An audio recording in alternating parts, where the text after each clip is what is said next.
so let's do a little bit of talking about NFL Week 1. Like Craig said, kind of got to take the preseason with a grain of salt. Some of the really good teams are hiding their best plays and best players. Some of the really bad teams are just kind of like letting it all out and see what happens, see where the cards fall. Just real quick, anyone in Week 1, and then we'll talk about line movement too. Anyone in Week 1 that you are definitely going to be all over or definitely going to completely fade? Hey guys, don't forget to check out the official sponsor of Picks and Parlays. It's BetMGM. For all new accounts, they're hooking you up with up to $1,000 in a risk-free first bet when you download the app and use the promo code MORNING. I mean, there's a couple of them that me and Nick kind of looked at and go, all right, I really like them, I think one of our favorite plays is the Cardinals. As crazy as it sounds, taking them plus the 3 points at home versus Kansas City Week 1. I know a lot of people are gonna see, Kansas City only 3 or only 3.5, whatever they're at, and Cardinals. I'm gonna be a lot higher on the Cardinals than a lot of people. Me and Nick are than a lot of people. So I kind of like that. I'm kind of with Lenny. I really like the Raiders this year. I'm kind of gonna be high on them as well. And I think one of the biggest, I don't want to say trap games or wipeout games or whatever, Monday Night Football. And we'll talk about that one in a little bit. I really like the Seahawks. Yeah. Just a couple of them we're kind of looking at. But when you take preseason, take it and throw it out the window. I really don't. It doesn't matter for regular season for me. Yeah, it really does not. So let me go through a couple games where the line movement has been important thus far. Now, we got to remember that these lines came out when the NFL schedule came out. So they've been out about 2 months or so now. Roughly, yeah.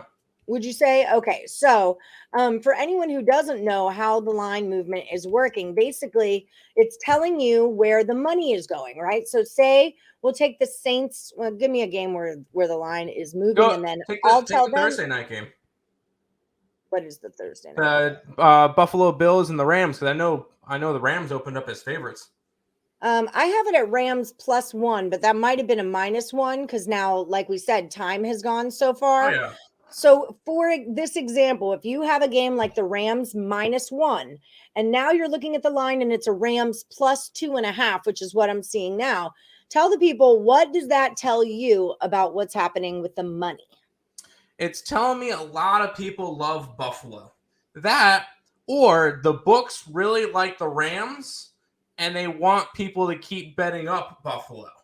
It tells me one of two things, because do you know where the money is coming in on them? Like, do you have those numbers? Or because that either one of two things is happening here. Either a lot of people are betting Buffalo and a lot of money's coming in on Buffalo, or a lot of money's coming in on the Rams and they keep raising Buffalo. And it could kind of be like a reverse line movement or whatever's going on there.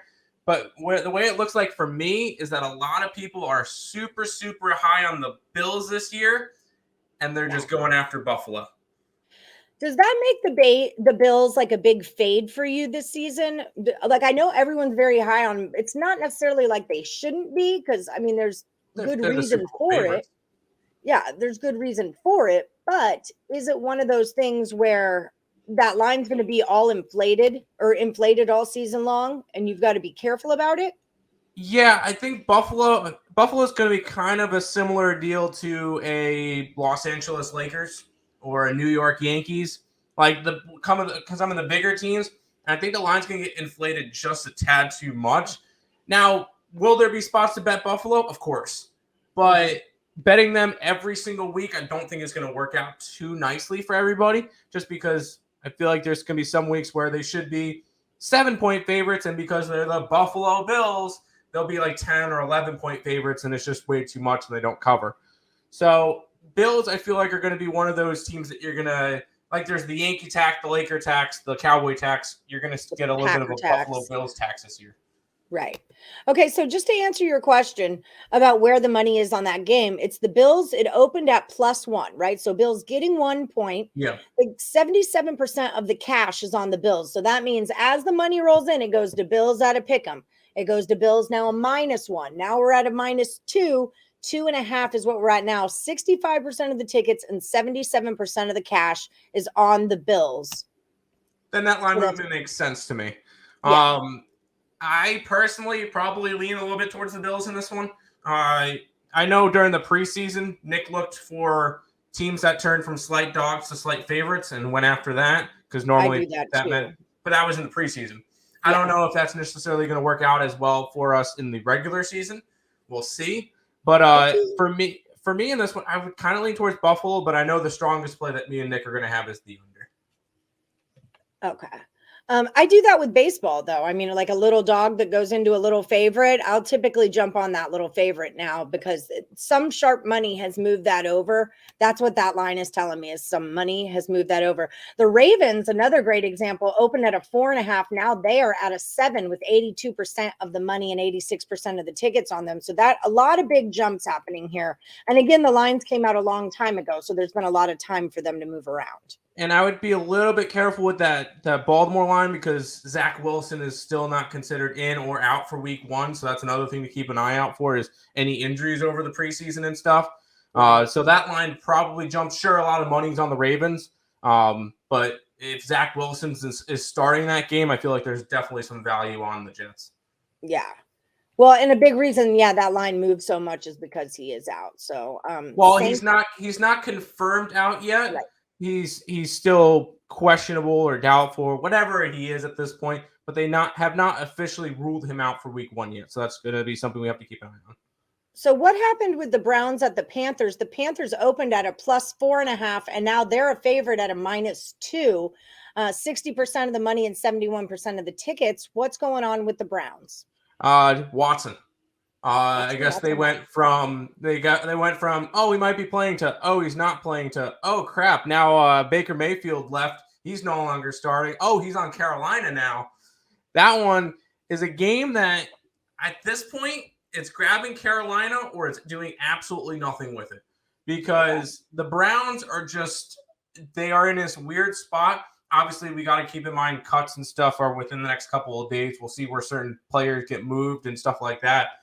And see whether or not Cleveland wants to go after another quarterback because I think they have Jacoby Brissett is their backup, I believe, which is yikes if that's the case. So they might be looking to try to get somebody. I know Jimmy G might get cut soon because that's a big contract. But for this one right now, I would kind of have to lean towards Baker and the revenge factor on the and the Panthers.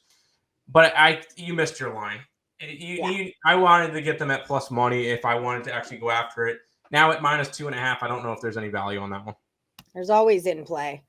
Last one we'll talk about is the Monday night game. This is definitely the game I'm most excited about, but because we touched on it earlier and just because I see where the lines are at now, it was Broncos -3.5. It's now Broncos -6.5. 97% of the cash and 90% of the tickets are on the Broncos.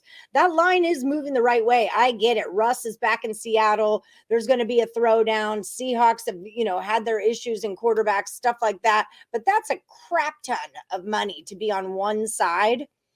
I don't think Las Vegas wants to pay out 97% of the bettors when it comes down to this, which would make me lean Seahawks all day long. And especially now I'm almost getting a touchdown. Notice it still hasn't hit 7 yet. So break that down just a little bit further. I love the 6.5 number because people look at the Broncos and I know Higgs says this all the time. He sees the 6.5. Oh, they only have to win by a touchdown. Only. No, I'm all over the Seahawks. 97% of money, you said? Man, what can go wrong there? Yeah. No, that one's going to be the complete just kill everybody's parlay. 84% of the picks. I guarantee Seahawks at whatever plus points you're going to get, that's going to be one of me and Nick's 5 circa picks. I guarantee it. It's a Monday night game. I know Seahawks is one of our favorite plays of the week. And the fact that the line keeps moving up and moving up and moving up and getting more points, I'm totally down for. Seahawks at home, I know they're not supposed to be good this year. If Geno Smith or Drew Lock can do enough, they've got a good receiving core still with DK Metcalf and Lockett. I think they'll be able to do enough to keep this game close. And this one's an under. I think this one's a low-scoring, like 17-14 game.